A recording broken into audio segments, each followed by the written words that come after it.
Hi, and welcome to another installment of the Whistle Stop tour of Tanach, Trei Asar, here on the United Synagogues Facebook page and YouTube channel and the US TV.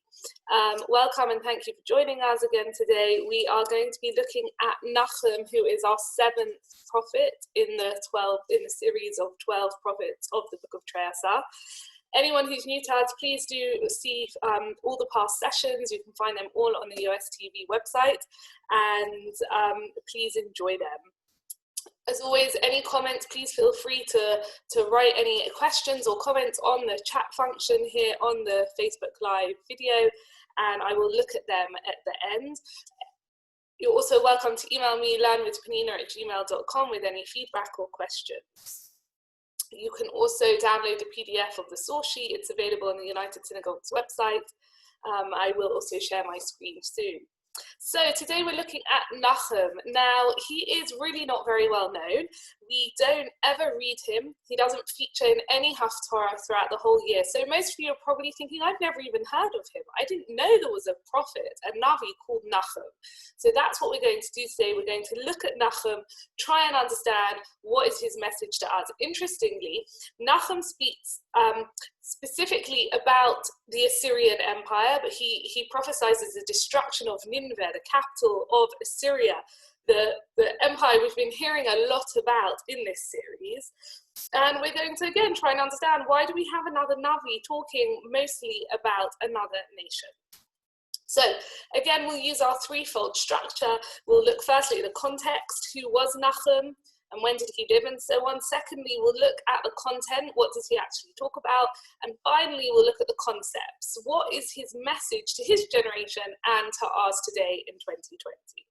So to begin with context, well, unfortunately, Nachum is another Navi, another book of prophecy that we just don't really know a lot of information about. We don't get a historical date, we don't get lineage of him. There's really not a lot of information about who Nachum was as a person. If I share my screen with you, I can show you the opening verse, because as we know, we always look at the opening of a new book of prophecy is where we normally get that key information. And you can see here that it's not, there isn't anything here for Nachum. If you look in source number 1 here, I'm reading from the first chapter of Nachum, the first verse: Masa Nineveh Sefer Chazon Nachum Ha'el Koshi. That this is a prophecy about Nineveh. Actually, the word Masa here, interestingly, the translation you've got says pronouncement, but Masa also means burden, something heavy, a difficult thing to lift, a burden to carry, showing that perhaps this prophecy for Nineveh is going to be hard for them to hear. It's going to be a burden for them. But Sefer Chazon, a book of prophecy, Nachum Ha'el Koshi, of Nachum the Elkoshite. That's what we get about him. There's no information about the time or anything. Now, it's interesting that some commentators say the name Nachum does not appear anywhere else in Tanach. We don't meet anyone else with this name Nachum. It's a unique name in the whole of the Bible. And that leads some commentators to say maybe that wasn't his real name. Maybe his real name was something else, and the name Nachum is attributed to him due to the content of his prophecies. That they are going to, Nachum meaning comfort, consolation. So bear that in mind. What is it about Nachum, about his prophecies, that mean he was giving comfort and consolation? It's actually really interesting. Obviously, we haven't timed it accordingly like this, but it's interesting that we're doing this in the weeks after Tisha B'Av, when we know that after the 9th of Av, when we mourn all the destructions and the suffering of the 2 temples and all the terrible tragedies that happened to us in our history. Afterwards, we have the weeks of Nachamu. Okay, last Shabbos we read the Haftarah at Nachamu, where we talk about a prophecy of consolation, where God is telling us it's going to be okay, giving us comfort about good things coming in the future. So interesting that we're now reading Nachum straight after that Shabbat. Nachum also meaning the same word as Nachamu, to comfort. So bear that in mind. What is it about Nachum that's going to give consolation and comfort? So that's a bit of insight to his name. What does this phrase here mean, Ha'el Koshi? So there are many different opinions about it. I'm going to share some of them with you. I've even put them here on the source sheet to make it all really clear. So some commentators want to say it's the name of his father. Normally we get, it says the Nachum, the son of someone. Here it just says Helkashi, so maybe it's the name of his father instead of the usual framework of how that would be written. Another opinion is, no, it's a name of a place, okay? Elkashi, meaning he is from the place of Elkash. Okay, we've seen that with last week, we saw that with Micha. But then it's not clear here. With Micha, it was very clear because we knew a name with that place. Here, we knew a place with that name, okay, when we talked about Micha last week. Here, there's nowhere that we really know of called Elkosh. So it's a bit of a debate amongst the commentators, and there are a few different ideas that I'll share with you here, 3 ideas. Number one is the idea that it's from the Galil in northern Israel, meaning that he's from the northern 10 tribes in the northern kingdom, remember, okay, in the north of Israel. Today there is a place there called Kfar Nachum, the village of Nachum, okay, in the Roman times it was called Capernaum. So there is this sort of tradition that links that place to Nachum, so maybe that's where he's from. Another opinion is that he's actually from the Beit Guvrin area, where Micha was from last week. So this would connect him to Micha in terms of the location that they're from. In the kingdom of Yahudah, so that would put him in the southern kingdom of Yahudah. And why do we have this? Because today there is a place there, a well called Be'er El-Kush. So maybe it's a link to that. This is actually based on the Syrian translation of the Old Testament of the Bible that said that this was the place that Nachum was from. The third opinion is really fascinating. It's actually an opinion that it's not a place in Israel. El-Kush is a place in the Assyrian Empire. There is actually today a village called El-Kush in Iraq. Okay, it's just north of Mosul, which Mosul was the ancient city of Nineveh in Iraq. And today there actually is a tomb of Nachum in El-Kush. When there was a Jewish community in Iraq, there was a tradition to make an annual pilgrimage to the tomb of Nachum on Shavuot. So there is a tradition that actually Nachum is living in the diaspora. Now, that opinion would fit quite nicely with the idea that Nachum is amongst the exiles, those who have been, the northern 10 tribes who have been exiled by the Assyrians. He is among them in their exile and trying to give them comfort and consolation. So that's just one nice idea. So there are 3 ideas of where El-Kush is. We don't really know. It does sort of make much more sense that he is probably in the kingdom of Yahudah, which would link to the second idea here. But essentially, we really don't know. So it's open to interpretation. So I've just given you a lot of questions about Nachum and not giving you many answers. We don't know that much. What we do know about Nachum is as follows. Chazal say, in the Midrash, in Seder Olam Rabbah, in source number 2, I've put it for you here, they talk about Nachum. They say this, Yoel v'Nachum v'Chabakuk nitnabu b'yamei Manasseh. There were 3 prophets, Yoel, who we've already looked at, Nachum, and Chabakuk, that we'll talk about next week. They prophesied in the time of Manasseh.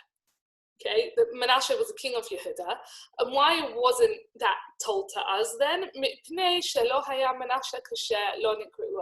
Because Manasseh was a very wicked king, he didn't merit to have his name linked to these prophets. That's why it's not written. So how do we understand this idea of him being in the time of Manasseh? Well, it's interesting. We see, therefore, another Navi cluster. Okay, we have another 3 Nevi'im all put together at the same time. Often we have to think, why are so many Nevi'im needed in one time period? Often because there's a lot of sin going on, and there's a lot of need for a Navi to come and rebuke or give chizuk and strength and consolation to the people. Why do Chazal then put Nachum in the time of Manasseh? So I've put a timeline here for you to try and help make sense of all of this. Manasseh is here, okay? Manasseh is the son of Chizkiah, as I've written here. We talked about Chizkiah last week. He was the righteous king of Yahudah who lived through the siege of Jerusalem at the hands of Sennacherib, that was saved miraculously in 701 BCE. Okay, I've put that here on the source sheet. Okay, so we're talking now. Manasseh is his son. So we're talking after the exile of the northern kingdom, after the Assyrians have failed to destroy Jerusalem in 701, and Manasseh is the king. Now he was a really wicked king. Unfortunately, he really wicked. He spread idolatry throughout the land. He brought idols into the temple. He murdered Nevi'im. In fact, it said that he killed Yeshayahu, Isaiah the prophet, and Manasseh is very, very wicked. He also rebelled against Assyria. Okay, he'd had enough. I don't want to be under their yoke anymore, and he rebelled against them, bringing the Assyrian army yet again to the walls of Jerusalem. And in fact, Manasseh was captured by the Assyrians and taken away in chains as a captive. He was later released and allowed to return to Israel, and it is said in the book of Chronicles, in Divrei Hayamim, Manasseh is described as having done teshuvah and repented for his sins, and when he comes back to Yahudah, when he comes back to Jerusalem, he cleanses it of the idolatry and he reforms things and makes things better. Okay, he was a king for 55 years. He had a very, very long reign. But we see that still not long after him, okay, we come to the destruction of Yahudah. Okay, in 586 is the Babylonian exile of Yahudah. Okay, now so this is a time period of Manasseh. So he really is again involved in the Assyrians. He's rebelling against them. He's captured by them. It makes sense that Nachum is in his time period prophesying about the Assyrians. So it makes a lot of sense. We also have to remember, just for a moment, the Assyrians were really, really cruel. We have to understand how evil they were. And it wasn't just to the Jewish people that they conquered, to everyone that they conquered. They really destroyed their homelands, they destroyed their cultures, they forced them to serve the Assyrian gods. They gave them very high taxes. Many of them were killed or exiled from their homelands, and they became very, very hated, which is what led essentially to their downfall just after the time of Manasseh, to many nations rebelling against them simultaneously, which they couldn't cope with, and that led to their downfall. I just want to emphasize this idea of Assyria being a constant thorn in our side. For many, many years, they really were giving us problems. In comparison, if you see here to the Babylonians, who only became a world power really in 605 BCE, and in 586 they already were destroying our temple and exiling us. That was a very, very short period, whereas the Assyrians were there as a thorn in our side for many, many more years. And actually, just interestingly, to show you something about the Sefer Chazon, in that opening phrase, the book of prophecy, Rashi actually writes here that he bases it on a grammatical discussion about the nikud, the vowels of the phrase Sefer Chazon, the book of prophecy. I'm not going to go into that, but what he does say is it means it's a second book of prophecy. This is a second prophecy to Assyria. Why? Who gave a first prophecy to Assyria? Talked about it a few weeks ago. Jonah, the prophet Jonah. He prophesies to Nineveh. And they repented, remember? They listened, they repented, and they were saved from destruction. Here we are again, a couple of generations or so later, and the people of Assyria are again sinning. So this is the second prophecy being sent to them, okay? God gave them a chance with Jonah, but now they have become wicked again. And that's written here in this Rashi. You can look in source number 3, you can look at it on your own.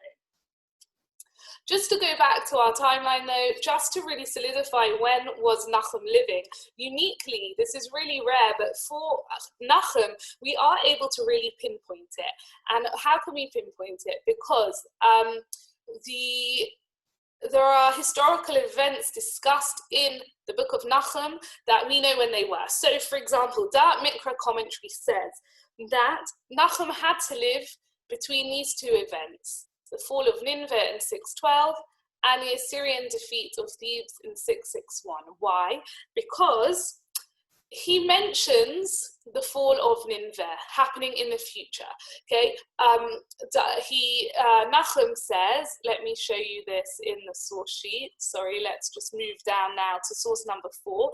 In Nachum chapter 1, verse 13, he says, I will break off this yoke bar from you and burst your cords apart, referring to the Assyrian rule of the land, meaning in the future. Rashi there says, in the future I will do this, okay? Meaning it had to be before the fall of Assyria.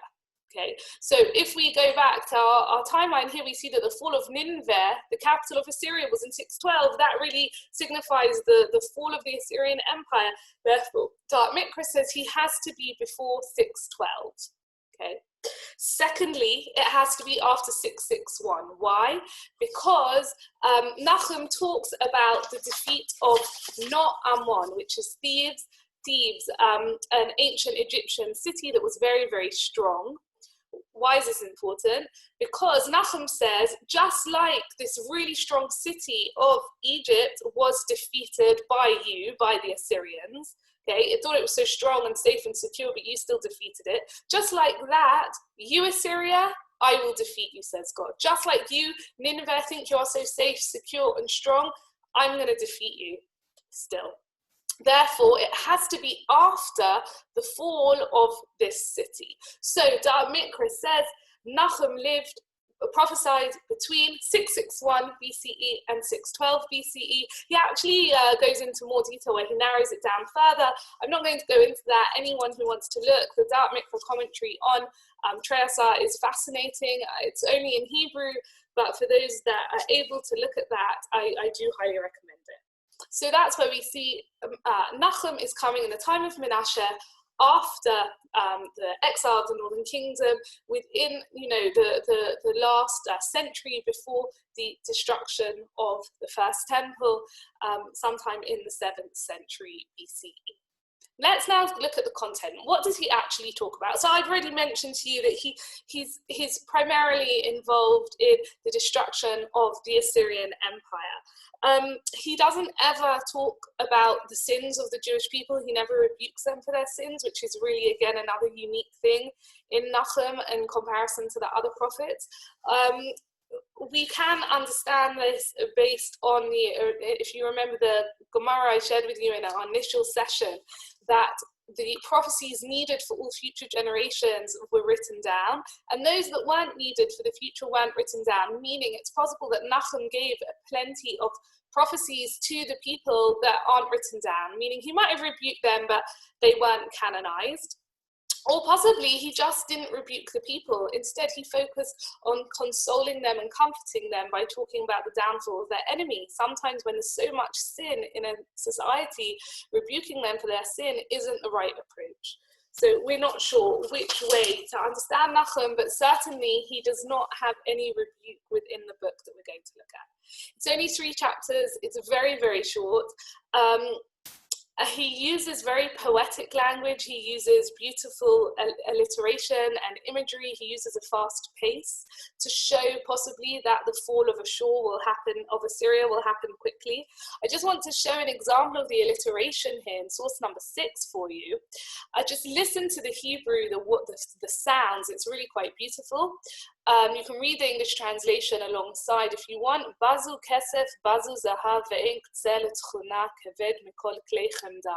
Vuka v'vulaka, v'leiv names ufik berkayim v'chalchala b'chol matnayim. Ufnei kulam kiptzu paro. So this is a description of the destruction of Assyria, but written in such a beautiful, poetic way. You can imagine how this brought consolation and comfort to the people. He also uses metaphors, which I will share with you soon. So how do we understand? So what's the breakdown of the content here? We have, firstly, chapter 1 describes God as powerful over the whole of nature, that the world trembles before God, who is all-powerful. We see that, for example, he describes the really fertile areas of the lands of Israel, Bashan, Carmel, Lebanon. They're so fertile and luxurious, but even so, if God wants, they can dry up. Okay, God can command nature. He is all-powerful. We see that in chapter 1. Chapter 2 describes the destruction of Nineveh, the capital of Assyria, at the hands of the Babylonians. And it describes it in quite a lot of detail. The soldiers coming, the chariots coming, the water breaking, the rivers breaking their banks and flooding the city and so on. And it ends that section with this metaphor that I want to share with you of the Assyrians as lions. Let's just look at this in source number 7. I'm reading Nachum chapter 2 verses 12 to 14. I'll read in English. What has become of that lion's den, that pasture of great beasts, where lion and lion's breed walked and lion's cub with none to disturb them? Where is the lion that tore victims for his cubs and strangled for his lionesses and filled his lairs with prey and his dens with mangled flesh? The imagery here, the violence, is quite dramatic, and that again signifies how destructive the Assyrians really were. I'm going to deal with you, declares the Lord of hosts. I will burn down her chariots in smoke, and the sword shall devour your great beasts. I shall stamp out your killings from the earth, and the sound of your messengers shall be heard no more. This metaphor here is describing the Assyrians as these mighty lions, these powerful, strong beasts, but even so, God will destroy them, and God will bring them down. Now, that's obviously a powerful image in and of itself, but there's a reason that Nachum uses the image of a lion, because in ancient Assyria, they used lions as a symbol for the Assyrian kings. I've put for you here on the left-hand side a royal Assyrian seal, which shows the king in single combat with a lion. There are many of these found in archaeological digs from this area, from this time period. You can see some of them in the British Museum today, and it signifies that the Assyrian kings saw themselves as more powerful than a lion, that they could even kill a lion single-handedly. Therefore, by Nachum using this image in his nevuah, in his prophecy, he's talking to the people at the time who would have understood how powerful that image of God taking down the Assyrian kings who saw themselves as more powerful than lions. So again, when we look at it in its context, with alongside maybe archaeological finds, it can really enhance our understanding of the Tanach. Then we have the final chapter, the final section of Nachum, talks about the sins of Nineveh that have brought them to this fate of destruction. So essentially we can see that Nachum is a book of consolation for the Jewish people by prophesying the downfall of their enemy. It's not surprising that the downfall of the enemy is our redemption. Again, especially when we think that they have been suffering under the yoke of the Assyrians for decades. What is interesting, though, is that the Assyrians fall essentially at the hands of the Babylonians of Babel, who are going to destroy the kingdom of Yahudah and destroy Jerusalem only a couple of years, a couple of generations after Nachum, but not long after they succeed in defeating Assyria. Again, only 26 years after the fall of Nineveh, the Babylonians defeat our city as well. So it's quite interesting, again, when you think about sort of, I guess, be careful what you wish for. Okay, you never know what's around the corner. But that's another point. So we see Nachum again describing the downfall of Assyria. Let's just talk now for our final section, for our remaining time together, about the concepts. What is the message of Nachum for us today, as well as for the people at the time? I'm going to share with you two main ideas. Firstly is the idea about God being a God of vengeance, and secondly, the idea of God being running the show, running history and running the world. So to talk about the idea of God as a God of vengeance, it's not a topic that's often discussed, but I don't think we can look at Nachum without talking about it. If you look here in source number 8, this is the opening of the book of Nachum, chapter 1, verses 2. It reads as follows: Kel koneh v'nokem Hashem, nokem Hashem uva'al chama. God is a zealous God, a vengeful God. God takes vengeance and is angry. Nokem Hashem litzarav. He is vengeful to his enemies. V'nater hu la'oivav, and he is angry against his enemies. Now, we see this really repetitive description of God as being angry and taking vengeance. We see the word nokem is used here 3 times. I've bolded them for you to really emphasize of this element of vengeance. Now, if you think about Micha last week, where we talked about the 13 attributes of mercy that are seen in the book of Micha, this is very different. Here we're seeing the anger of God, the opposite of mercy, maybe the fire and brimstone God. And for some people, it's really hard to match these two together. And I'm not going to give an all-encompassing answer today. We don't really have time to go into this concept in great detail. But I think it's important to understand that God isn't only merciful. He's not weak and merciful. When needed, he can take vengeance. He gives us an opportunity. If you look in Pasuk Gimel, it continues as follows: Hashem erech apayim. He is slow to anger. He gives us a chance. He gave Nineveh a chance. He sent Yonah to give them Nevuah and to encourage them to repent 100 years before, in the time of Yerovam ben Yoash in the 8th century that we talked about a few weeks ago. Okay, he gave them chances. He's slow to anger, but when he's angry, he's really, really angry. And we see here where I've put highlighted it in grey. I'll just read it in the English. He travels in whirlwind and storm, clouds of the dust on his feet, meaning that when he's angry, he's all powerful, all encompassing, and he moves fast, just like a storm can come on you in the blink of an eye and cause destruction. And God is powerful like that, and he can take vengeance. But we also remember that this side of God is in balance with his merciful side, and we have to understand that he acts on his anger when he needs to, and not always. Okay, he is a fire and brimstone God when needed, but he's also a merciful good God at the same time, meaning that when he acts with that vengeance, it is for our benefit, even if we can't always see it at the time. It does also say in Nachum that he protects those who trust in them. He's kind to those who deserve it. So again, it's sort of a message to us to remember how powerful and all-encompassing God is, that we need to appeal to that side of mercy and act accordingly so we are dealt with mercy. So that's the concept number 1 that I wanted to share with you. To move on to concept number 2, I want to share with you the idea about God running history. Nachum really emphasizes how God is running the world in 2 key ways. And just to show you these 2, I'm going to share the way Nachum shows this. I'm going to give you 2 examples of it. Firstly, we see here in source number 9, in Nachum chapter 1, verse 14, Hashem says, I have commanded concerning you, and there will be no remnant of you. There'll be no one to continue your name, it says. And actually, Radak explains, I've put it here on source number 10 for you.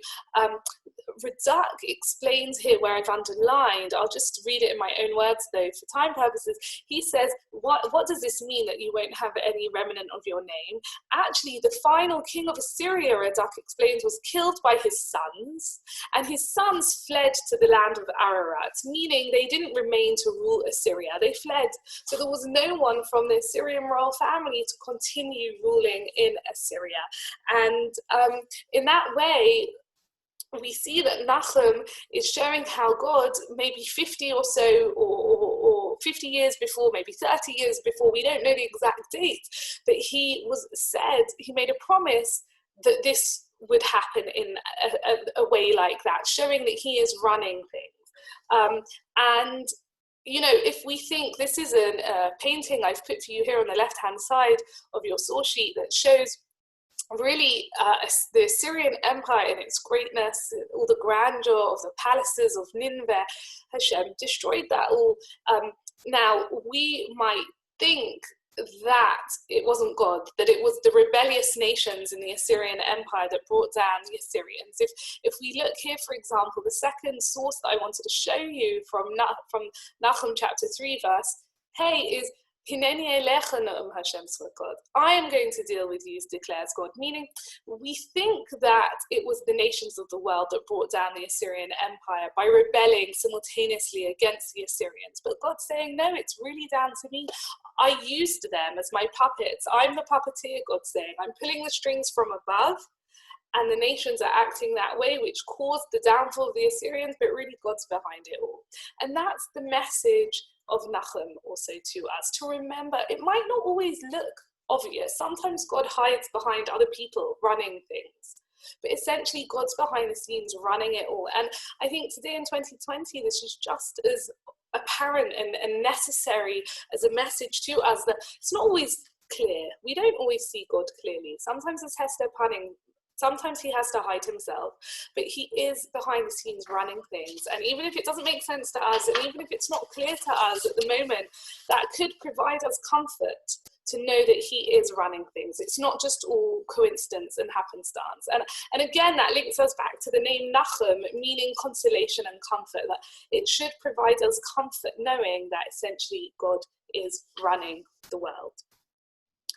And in fact, just to finish with one idea from the Radak, who says that actually Nachum may have lived in the time of Nebuchadnezzar. Maybe Nachum lived at the time of the Babylonians who destroyed the first temple. And instead, Nachum is saying that just as God destroyed Assyria in the past, he will destroy the Babylonians in the future. Therefore, showing it as a timeless message that whoever our enemy is, again, Nachum is giving us comfort for all of time, that whatever enemies and difficulties we face, God will help us to overcome them. So if we just summarize now with our chart here, our Nachum summary chart, we see that it's not clear from the context, it's not clear where he was living, but most likely in Jerusalem, the kingdom of Yahudah. And again, the date's not explicitly given, but again, most likely in the time of Manasseh, between 661 or to 612 BCE. The content is a description of the future destruction of Nineveh, the capital of the Assyrian Empire, due to their terrible oppression of the Jewish people. This is a prophecy of consolation to the people that their enemy won't be powerful much longer.